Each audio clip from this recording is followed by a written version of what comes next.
मी अमित शहाजींसोबत आहे, देवेंद्र फडणवीसजींसोबत आहे, तर याच्यात दुसरा कोणताही तथ्य काही लावण्यात काही अर्थ नाही.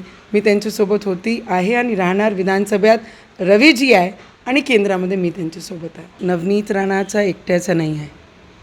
हा मैदान सार्वजनिक असते आणि बाबासाहेबांनी दिलेला अधिकार आम्हाला जी आहे ते कोणी येऊ शकते, कोणी लढू शकते, कोणी आपली मागणी, कोणी आपले डिमांड आपल्या पक्षासमोर ठेवू शकते. मी लढणार आहे एवढं नक्की आहे. तरी 2014 तेच म्हटलं आहे, माझं स्पष्ट म्हणणं आहे की प्रत्येक पक्षाला, प्रत्येक व्यक्ती जो इंडिपेंडंट आहे, प्रत्येक मोठे पक्ष लहान पक्ष, त्या सगळ्यांचा अधिकार आहे आपल्या आपल्या पक्षासमोर आपली दावे करणं. पण शेवटी जे निर्णय होईल ते होणारच आहे. रवी, उद्या अमित शहा मी सुद्धा तुमच्याच माध्यमातून हे सगळी गोष्टी ऐकत आहे. आजही मला वाटते बावनकुळे साहेबांनी काहीतरी प्रतिक्रिया दिली आहे.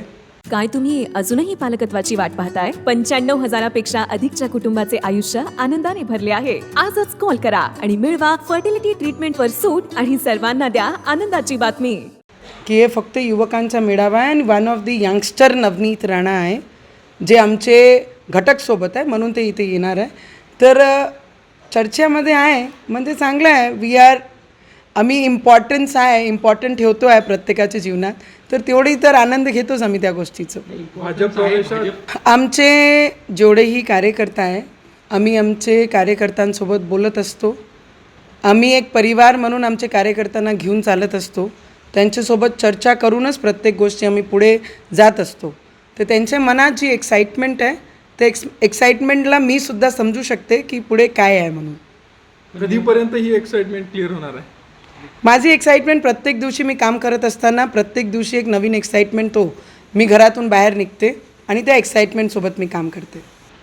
आज जे युवकांचा मेळावा आहे आणि NDAची घटक म्हणून त्यांनी मला निमंत्रण केलं आहे की युवकांचं हा मेळावा आहे, तर या युवकांच्या मेळाव्यात आपण उपस्थित राहावं म्हणून.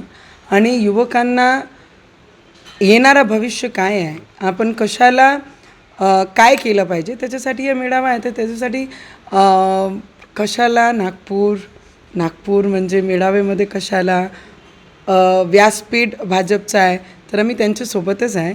पहिलेही होतो, आजही आणि उद्याही राहणार आहे. बाकीचे घटक पक्ष आहेत का तुमच्यासाठी? कारण ती फक्त भाजपची, प्युअरली भाजपची मीटिंग आहे. मी आपल्याला एवढंच सांगू शकते की मी त्या मंचावर आहे. कोणता पक्ष दुसरा आहे नाही आहे तो माझा सब्जेक्ट नाही आहे, पण मी त्या मंचावर बसणार आहे आणि युवकांसोबत त्या कार्यक्रमामध्ये काय काय होत आहे, कशा मार्गदर्शन युवकांना आहे, ते सगळं मी सुद्धा पाहणार आहे.